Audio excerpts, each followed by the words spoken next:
दीपू ने इस निंदा की है, नबी पाक सल्लल्लाहु अलैहि वसल्लम के बारे में कुछ कहा है, इस निंदा का कानून है और उनको सजा दी जाती है। 50 मुसलमानों को जय श्री राम का नारा लगाकर हत्या कर दी गई। दाढ़ी टोपी वालों को पकड़कर ये कहते हैं वंदे मातरम बोलो। 15 लोगों की हत्या को जेनोसाइड कहेंगे, 50 लोगों की हत्या को मॉब लिंचिंग को जेनोसाइड नहीं कहेंगे आप। ये दोहरा रवैया क्यों है, ये दोहरी मानसिकता क्यों है? देखिए, हत्या जो की जा रही है वो गलत है, इसमें कोई दो राय नहीं है। इस्लाम किसी की हत्या करने को नहीं कहता। एक खबर ये भी आई है कि दीपू ने इस निंदा की है, नबी पाक सल्लल्लाहु अलैहि वसल्लम के बारे में कुछ कहा है। लेकिन मैं फिर भी कहता हूं कि इस तरह की हत्या लोकतांत्रिक देशों में नहीं होनी चाहिए। इस्लामिक देश जहां हैं उस पर एक कानून है, इस निंदा का कानून है और उनको सजा दी जाती है, लेकिन यहां नहीं दी जाएगी। मगर जो लोग इसको जेनोसाइड कह रहे हैं, कहां से जेनोसाइड है मुझे बताइए आप। यानी गाजा में अगर हो रहा है तो उसको तो जेनोसाइड बोलने को तैयार नहीं है। फलस्तीन में जो 40,000 बच्चे मार दिए गए, 1.5 लाख लोगों को कत्ल कर दिया गया, उस पर जेनोसाइड बोलने को तैयार नहीं, चूंकि इजराइल है सामने। और यहां बांग्लादेश में चूंकि यूनुस सरकार है, जो फुसफुसी सरकार है, जो कुछ बोल नहीं सकती, तो वहां के लोगों को जेनोसाइड बता दिया, चूंकि वो हिंदू हैं। अगर 15 लोगों को, 10 लोगों को या 20 लोगों को वहां मार दिया, हम निंदा कर रहे हैं, नहीं मारना चाहिए। यहां एनसीआरबी का डाटा है कि 52 लोगों को मॉब लिंचिंग कर दिया गया जय श्री राम का नारा लगाकर।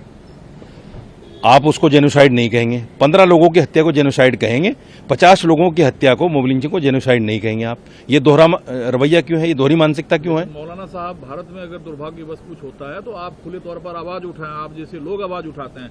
बांग्लादेश में जिस तरीके से मॉब लिंचिंग किया गया, मारा गया, या जो घटनाक्रम घटित हो रही है, उसका समर्थन आप नहीं कर सकते हैं। सर, वो जो एजिटेशन है, वो जो वहां धरने प्रदर्शन हो रहे हैं, वो जो जलसे जुलूस हो रहे हैं, वो हिंदुओं के खिलाफ है ही नहीं। उसको आप हिंदुओं के खिलाफ बनाना क्यों चाहते हो? वो तो यूनुस सरकार के खिलाफ है, बेरोजगारी, महंगाई उसके खिलाफ है, हिंदुओं के खिलाफ तो है ही नहीं वो। आप क्यों बराबर अपने ऊपर उस तमाम चीजों को ले रहे हैं? आपका बयान था 10-15 अल्पसंख्यक या हिंदू समाज के भारत इतना फिक्र क्यों कर रहा है, भारत में इतना बेचैनी क्यों है, भारत दूसरे देश की बात क्यों कर रहा है, भारत अपने देश की बात क्यों नहीं कर रहा है? मेरे घर में 10 लोग मरे, मुझे उसका फिक्र नहीं है। आपके घर में एक आदमी मर जाए, मैं उसका फिक्र करने लगूं तो मैं अक्लमंद हूं या बेवकूफ हूं? फैसला कीजिए आप। मेरे घर में आग लगी है, मेरे घर में जय श्री राम का नारा लगाकर हत्या की जा रही है। अभी 2-4 दिन पहले एक वाल्मीकि की हत्या कर दी गई। अभी 6 दिन पहले बिहार में अथर नाम के एक लड़की की, जो सब्जी वाला था, उसका धर्म पूछकर हत्या कर दी गई जय श्री राम का नारा लगाकर। आप उसको जेनोसाइड नहीं कहेंगे? सारे सवाल जायज हैं। भारत एक डेमोक्रेटिक कंट्री है, जमहूरियत है, लेकिन बांग्लादेश के बयान पर आप कायम है, ये हाँ या नहीं मैं आपको बता नहीं, बिल्कुल मैं कायम हूं, बिल्कुल वो जेनोसाइड नहीं है, नहीं है, नहीं है। उसको जो लोग जेनोसाइड कहते हैं वो भारत के मुसलमानों के साथ नाइंसाफी कर रहे हैं, उनकी अनदेखी कर रहे हैं।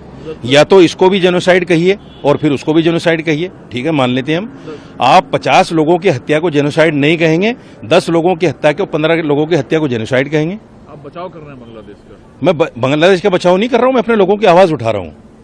ये मेरा वो दर्द है जो 50 मुसलमानों को जय श्री राम का नारा लगाकर हत्या कर दी गई और जो दाढ़ी टोपी वालों को पकड़कर ये कहते हैं वंदे मातरम बोलो, जय श्री राम का नारा लगाओ। जेनोसाइड तो जेनोसाइड है, चाहे 2 लोग हो चाहे 200 लोग हो। बांग्लादेश में जो हुआ उसकी संख्या आपको कम लग रही है 10-15? तो फिर ये 50 की हत्या को जेनोसाइड क्यों नहीं कहा जा रहा है? मेरा विरोध ये है। आप 2 चीजों को जोड़ रहे हैं। आप उसको भी कहिए जेनोसाइड, इसको भी कहिए जेनोसाइड, मैं भी कहूंगा। आप इसको जेनोसाइड नहीं कह रहे हैं, उसको कह रहे हैं, कैसे मान लूं? भारत अलग जमहूरियत है, भारत में इस बात पर चर्चा होती है, बातचीत होती है। आप बांग्लादेश की सर, अगर भारत में चर्चा होती है तो यूनुस सरकार भी चर्चा कर रही है, फिर आप कौन है? यही तो मैं पूछ रहा हूँ। मैं यही तो कह रहा हूँ कि यहाँ के हिंदू कौन है फिर? अगर आप ये वीडियो YouTube पर देख रहे हैं तो हमारे चैनल को सब्सक्राइब कर बेल आइकन दबाएं और Facebook पर देख रहे हैं तो हमारे पेज को लाइक करें।